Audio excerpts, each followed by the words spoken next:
সারাদিনের খবর নিয়ে আমাদের নিয়মিত আয়োজন আজ সারাদিন, সঙ্গে আছে ইমদাদুল হক। জুলাই ঘোষণাপত্র চূড়ান্ত করেছে অন্তর্বর্তী সরকার। ৫ আগস্ট বিকেল ৫টায় অভ্যুত্থানের সব পক্ষের উপস্থিতিতে প্রকাশ করা হবে ঘোষণাপত্র।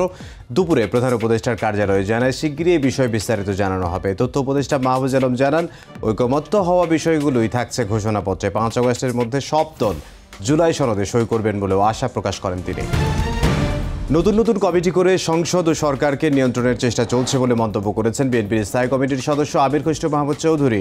রাজধানীতে এক স্মরণ সভায় অংশ নিয়ে তিনি কথা বলেন। ঐকমত্য কমিশনের ভূমিকা নিয়ে প্রশ্ন তুলে আমির খসরু বলেন, গণতান্ত্রিক প্রক্রিয়ায় ফেরা ছাড়া নতুন বাংলাদেশের আকাঙ্ক্ষা পূরণ করা সম্ভব নয়। স্বরাষ্ট্র উপদেষ্টা জাহাঙ্গীর আলম চৌধুরী বলেন, নাশকতার অপচেষ্টা শক্ত হাতে দমন করা হবে। এর সঙ্গে যে বাহিনীর সদস্য জড়িত থাকুক না কেন ছাড় দেওয়া হবে না। থানা পরিদর্শন শেষে জুলাই আন্দোলনে শহীদদের গণকবর জিয়ারত করতে রায়ের বাজার বদ্ধভূমিতে যান জাহাঙ্গীর আলম চৌধুরী। জানান, শহীদদের লাশ শনাক্তে ব্যবস্থা নেওয়া হয়েছে। গণকবর সৃষ্টির নেপথ্যে থাকা সবাইকে আইনের আওতায় আনার হুঁশিয়ারি দেন স্বরাষ্ট্র উপদেষ্টা। জুলাই আগস্টে মানবতা বিরোধী অপরাধের মামলায় সাবেক প্রধানমন্ত্রী শেখ হাসিনা ও সাবেক স্বরাষ্ট্রমন্ত্রী আসাদুজ্জামান খান কামালের বিরুদ্ধে সাক্ষ্য গ্রহণ শুরু হচ্ছে আগামীকাল। আন্তর্জাতিক অপরাধ ট্রাইব্যুনালের চেয়ারম্যান বিচারপতি গোলাম মর্তুজা মজুমদারের নেতৃত্বাধীন 3 সদস্যের ট্রাইব্যুনালে প্রথমে সূচনা বক্তব্য দেবেন চিফ প্রসিকিউটর, যা বিটিভির মাধ্যমে সরাসরি সম্প্রচার করা হবে বলে জানিয়েছে প্রসিকিউশন। এরপর শুরু হবে সাক্ষ্য গ্রহণ। মার্কিন সামরিক বিমানে আরও ৩৯ বাংলাদেশিকে ফেরত পাঠিয়েছে যুক্তরাষ্ট্র। বৈধ কাগজপত্র ছাড়া যুক্তরাষ্ট্রে অবস্থানের অভিযোগে তাদেরকে দেশে ফেরত পাঠায় মার্কিন প্রশাসন। সকালে মার্কিন সামরিক বিমান C-17 করে দেশে ফেরত পাঠানো হয় তাদের। মার্কিন প্রেসিডেন্ট ট্রাম্পের কঠোর অভিবাসন নীতির কারণেই দেশটিতে অবৈধভাবে বসবাসকারীদের নিজ নিজ দেশে ফেরত পাঠানো হচ্ছে।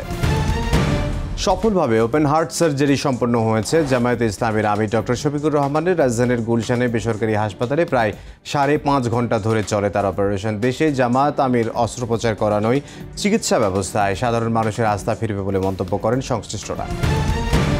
কারখানা বন্ধের জন্য সরকার দায়ী নয় বলে মন্তব্য করেছেন নৌপরিবহন উপদেষ্টা এম সাখাওয়াত হোসেন। সকালে রাজশাহীতে মতবিনিময় সভায় তিনি বলেন, যারা ব্যাংক ঋণ নিয়েছে, টাকা পাচার করেছে এবং পালিয়ে আছে, তাদের কারণেই কিছু কারখানা বন্ধ রয়েছে। স্বাধীন ও সার্বভৌম ফিলিস্তিন রাষ্ট্র প্রতিষ্ঠা না হওয়া পর্যন্ত প্রতিরোধ চালিয়ে যাওয়ার ঘোষণা দিয়েছে হামাস।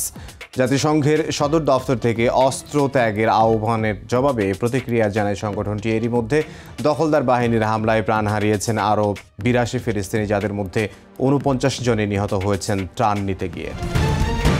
মিয়ানমারে জান্তা সরকারের নির্বাচনী ঘোষণাকে প্রতারণা আখ্যা দিয়ে বয়কটের ডাক দিয়েছেন দেশটির বিরোধী দলের নেতারা। এরই মধ্যে নির্বাচনী প্রস্তুতি নিয়ে জরুরি বৈঠকের আয়োজন করেছে নতুন অন্তর্বর্তী সরকার। এই নির্বাচনের মাধ্যমে জান্তার শীর্ষ পদে থেকেই মিন অং ক্ষমতা ধরে রাখবেন বলে সংশয় প্রকাশ করেছেন বিশ্লেষকরা।